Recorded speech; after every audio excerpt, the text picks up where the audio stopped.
எல்லாருக்கும் வணக்கம். நான் பிரகாஷ் பேசுகிறேன். இது வரைக்கும் நீங்கள் இந்த சேனலை சப்ஸ்கிரைப் பண்ணலாம், சப்ஸ்கிரைப் பண்ணிக்கோங்க. அது மட்டும் இல்லாமல் பக்கத்தில் இருக்க பெல் பட்டனும் கிளிக் பண்ணி வச்சுக்கோங்க. அப்போ தான் நம்ம சேனலில் போடுற எல்லா வீடியோஸும் உங்களுக்கு நோட்டிஃபிகேஷனில் காமிக்கும்.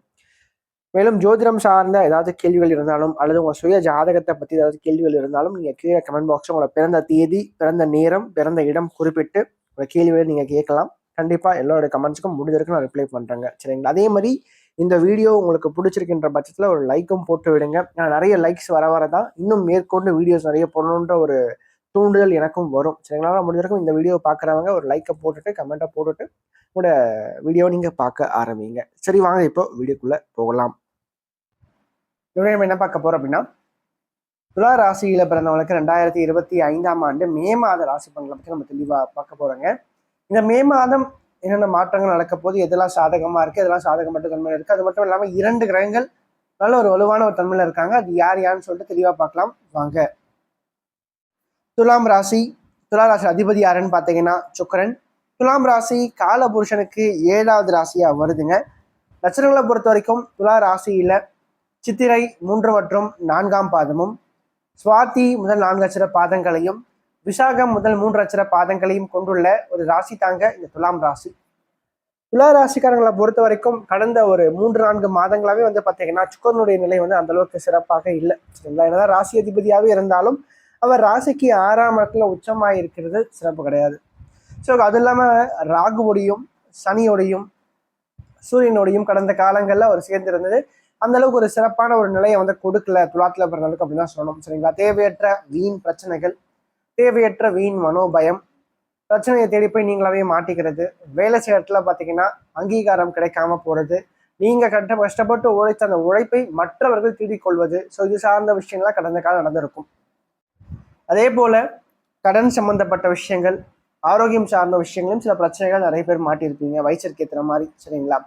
ஸோ இத்தகைய கஷ்டங்கள் கொஞ்சம் கடந்த சில காலங்களாகவே ஒரு வாழ்க்கையில ஏற்பட்டுருக்கும் அப்படின்னு சொல்லலாம். சரி, இந்த மாதம் ஆச்சும் ஓரளவுக்கு மாற்றத்தை கொடுக்குமானா கண்டிப்பாக கொடுக்கும்.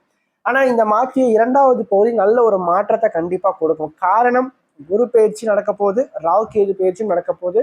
குரு ராசிக்கு 8ஆம் இடத்தை விட்டு பாக்கிய ஸ்தானத்துக்கு வர போறாருங்க. அதே மாதிரி சூரியன், உச்ச சூரியன் ராசிக்கு 8ஆம் இடத்துல மறையிறதும் சிறப்பு தான். பொதுவா 7ஆம் இடத்துல செவ்வாயோ சனியோ சூரியனோ போன்ற இயற்கை பாவர்கள் வந்து வலுக்கக்கூடாது. சரிங்களா? அப்ப 7ஆம் இடத்துல சூரியன் உச்சமாகும் போது என்ன ஆகுனா, வாழ்க்கை துணையாருக்கும் உங்களுக்கும் இடையே அந்த புரிதல் அப்படின்ற விஷயத்த கொஞ்சம் கம்மி பண்ணுவார். கொஞ்சம் ஈகோ அப்படின்ற விஷயத்த கொஞ்சம் அப்பப்போ எட்டி பார்க்கும். சரிங்களா? கொஞ்சம் சின்ன சின்ன சண்டைகள், கருத்து வேறுபாடுகள் சார்ந்த விஷயங்கள் சின்ன சின்னதாக எட்டி பார்க்க வைத்திருப்பார். ஸோ அப்போ இந்த மே மாதத்திய முதல் பகுதியை பொறுத்த வரைக்கும் கொஞ்சம் லைஃப் பார்ட்னர் கிட்ட கொஞ்சம் விட்டு கொடுத்து போகணும். 2வது நண்பர்கள் சார்ந்த விஷயத்துல கொஞ்சம் விட்டு கொடுத்து போகணும். புதிதாக அறிமுகமாகக்கூடிய நபர்களை நம்பி எல்லா பொறுப்பையும் ஒப்படைக்க வேண்டாம், எல்லாத்தையும் அவங்ககிட்ட ஷேர் பண்ண வேண்டாம். சரிங்களா? ஏன்னா நீங்க நம்பி சொல்லிடுவீங்க, ஆனா நீங்க சொன்ன ஆள் வந்து பாத்தீங்கன்னா அதை வேற விதமா கன்வே பண்ணி விட்டுட்டு தேவையில்லாம உங்களை பிரச்சனை எல்லாம் மாட்டி விட்டுருவாங்க. அப்போ இந்த காலகட்டத்தை பொறுத்த வரைக்கும் புதிதாக அறிமுகமாகக்கூடிய நபர்களை நம்பி எதிலையும் இறங்க வேண்டாம். 2வது வந்து பாத்தீங்கன்னா இந்த மாதம் 2வது பகுதியில இருந்து ராசிய குரு பகவான் பார்க்கறதுனால மன ரீதியாகவும் சரிங்க, உடல் ரீதியாகவும் சரிங்க, நல்ல ஒரு முன்னேற்றத்தை உண்டு பண்ணி கொடுப்பேன். என்னதான் சுக்கிரன் வந்து இந்த மாதம் முழுக்கவே ராசிக்கு 6ஆம் இடத்துல உச்சம் பெற்ற தன்மையில இருந்தாலும் கூட குருனுடைய நிலை சிறப்பா இருக்கிறதுனால முயற்சிகள் கண்டிப்பாக வெற்றியை கொடுக்கும். உங்களோட வாழ்க்கையில கடந்த காலங்கள்ல எந்தெந்த இடத்துல நீங்க அவமானப்படுத்தப்பட்டீங்களோ, யாரால் அவமானப்படுத்தப்பட்டீங்களோ அவங்க முன்னாடி வாழ்ந்து காமிக்கிறதுக்கான சில விஷயங்கள் வாழ்க்கையில் தற்போது நடக்கும். முன்னேற்றத்திற்கான ஒரு முதல் படியை தற்போது எடுத்து வைக்க முடியும். சரிங்களா? 3ஆம் இடமான அந்த முயற்சி ஸ்தானம், பெயர் புகழ் அந்தஸ்தை கொடுக்கின்ற அந்த 3ஆம் இடத்தையும் 5ஆம் இடத்தையும் குரு பகவான் பார்க்கிறார். அதனால இந்த காலகட்டத்தை பொறுத்த வரைக்கும் உங்களோட முயற்சிகள் கண்டிப்பாக வெற்றி பெறும். அதே மாதிரி அதிர்ஷ்டம் சார்ந்த விஷயங்கள், உங்களோட அதிர்ஷ்ட வாய்ப்புகளும் கண்டிப்பாக தேடி வரும். இப்போ வேலை தேடுறவங்களுக்கு இந்த காலகட்டங்கள் நல்ல வேலை கிடைக்குமா? கண்டிப்பாக கிடைக்கும். அதே மாதிரி வேலை மாற்றம் இந்த டைம்ல செஞ்சா நல்லா இருக்கும் அப்படின்னு கேட்டீங்கன்னா கண்டிப்பாக நல்லா இருக்கும். ஏன்னா 3ஆம் இடம் மாற்றங்களை குறிக்கின்ற இடம். சரிங்களா? விடாமுயற்சி குறிக்கின்ற இடம். ஸோ நீங்க வந்து உங்களுக்கு பிடிச்ச விஷயத்துக்காக அல்லது வந்து ஒரு வேலை மாற்றம் செய்யறதுக்காக ரொம்ப நாளாக ஒரு கம்பெனியில் இருந்துட்டேன், ஒரு லைஃப்ல ஒரு சேஞ்ச் வேணும்னு சொல்லிட்டு எதிர்பார்க்குறீங்க அப்படின்ற பட்சத்துல இந்த டைம்ல நீங்க அந்த சேஞ்சஸ் எதிர்பார்க்க முடியும். நல்ல பாசிட்டிவான ஒரு சேஞ்சாவே அந்த சேஞ்சானது உங்களோட வாழ்க்கையில இருக்கும் அப்படின்னு சொல்லலாம். அது மட்டும் இல்லாம குரு பாக்கியத்துல இருக்கிறனால தந்தையினுடைய ஆதரவு கிடைக்கும்.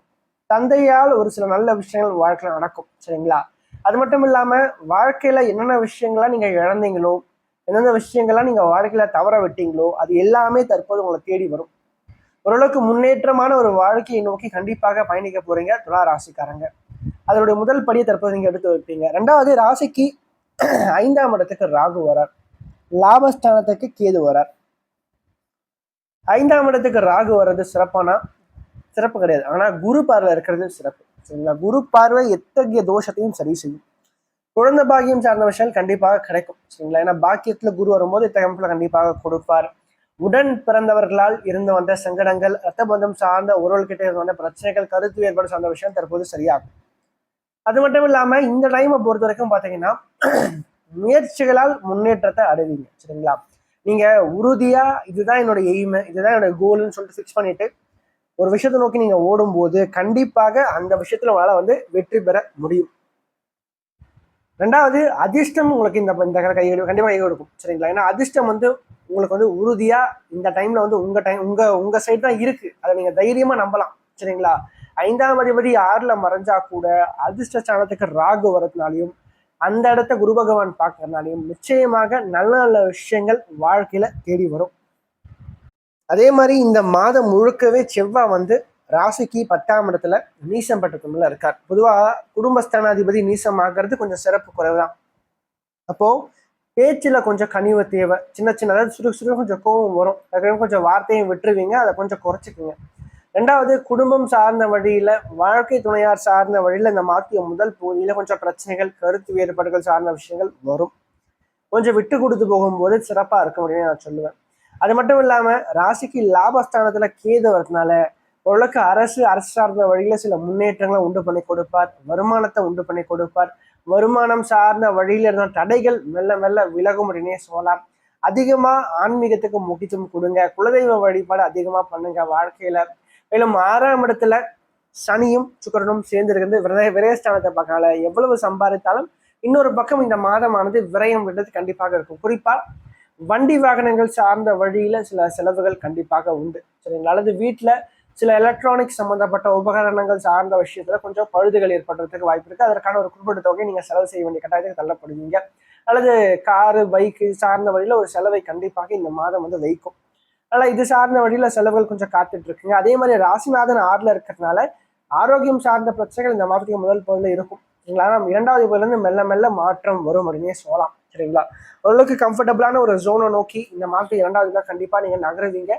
ஆனா கொஞ்சம் ஸ்டார்டிங் இனிஷியல் ஸ்டேஜ்ல கொஞ்சம் ஸ்ட்ரகிள்ஸ் இருக்கும். அதன் பிறகுதான் வாழ்க்கையில மாற்றத்தை நீங்க பார்ப்பீங்க. அதற்கடுத்து திருமணம் சார்ந்த விஷயங்கள், பேச்சுவார்த்தைகள் செய்யலாமான கண்டிப்பாக தாராளமாக மேற்கொள்றது சிறப்பா இருக்கும். திருமண முயற்சிகள் வெற்றியை கொடுக்கும். குடும்பாதிபதி நீசமா இருந்தாலும் கூட பாக்கியத்துல குரு இருக்கிறதுனால நிச்சயமாக எல்லா விதமான, அதாவது வயதிற்கு தேவையான என்னென்ன விஷயம் உங்களுக்கு கிடைக்கணுமோ எல்லாமே கிடைக்கும்.